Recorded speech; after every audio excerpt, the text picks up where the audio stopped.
Նոյեմբեր ամսից մեկնարկել են Գավառ Գեղարքունիք 12,9 կիլոմետր երկարությամբ ճանապարհի հիմնանորոգման աշխատանքները։ Ֆինանսավորումը կատարվում է պետական բյուջեից։ Կապալառուն Գավառի ճանապարհաշինություն եւ շահագործում բաց բաժնետիրական ընկերությունն է։ Ճանապարհը սպասարկում է Գավառ, Գանձակ, Սարուխան, Լանջախբյուր եւ Գեղարքունիք բնակավայրերը։ Աշխատանքների առաջին փուլում կատարվել են ճանապարհի որոշակի հատվածների քանդման աշխատանքներ։ Քանդման աշխատանքներից հետո տեղադրելու ենք 10 սանտիմետր հաստությամբ կոպճավազային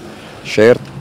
այնուհետև խճային հիմք 15 սանտիմետր հաստությամբ եւ ասֆալտե-բետոնե ծածկ երկշերտ, ներքին շերտ 6 սանտիմետր հաստությամբ եւ վերին շերտ մանրահատիկ ասֆալտ-բետոնից 4 սանտիմետր հաստությամբ։ Ամբողջ ծածկը կազմելու է մոտավորապես 91,000 մետր քառակուսի։ Այս ընթացքում ասֆալտապատման աշխատանքներ են ընթանում ճանապարհի Գեղարքունիք, Լանջախբյուր եւ Գանձակ Սարուխան հատվածներում։ Ասֆալտապատմանը զուգահեռ կատարվում են նաեւ ջրահեռացման համակարգի կառուցման, խրամուղիների փորման, վաքերի տեղադրման աշխատանքներ։ 360 գծամետրում աշխատանքներն արդեն կատարված են։ Պայմանագրային արժեքը աշխատանքների կատարման համար նախատեսված է 3 միլիարդ 250 միլիոն դրամ։ Այս տարվա համար նախատեսված է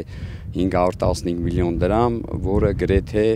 արդեն իրականացվել է։ Ժորա Խաչատրյանը նաև տեղեկացնում է, որ այս տարի աշխատանքներն արդեն ավարտական փուլում են։ Դրանք նոր թափով կմեկնարկեն հաջորդ տարի։ Նշված ճանապարհի աշխատանքներում ներառված են նաև որոշակի հատվածներում մայթերի կառուցում եւ թվով 5 կամուրջների հիմնանորոգում։ Կտեղադրվեն նաև ճանապարհային նշաններ, կկատարվի գծանշում։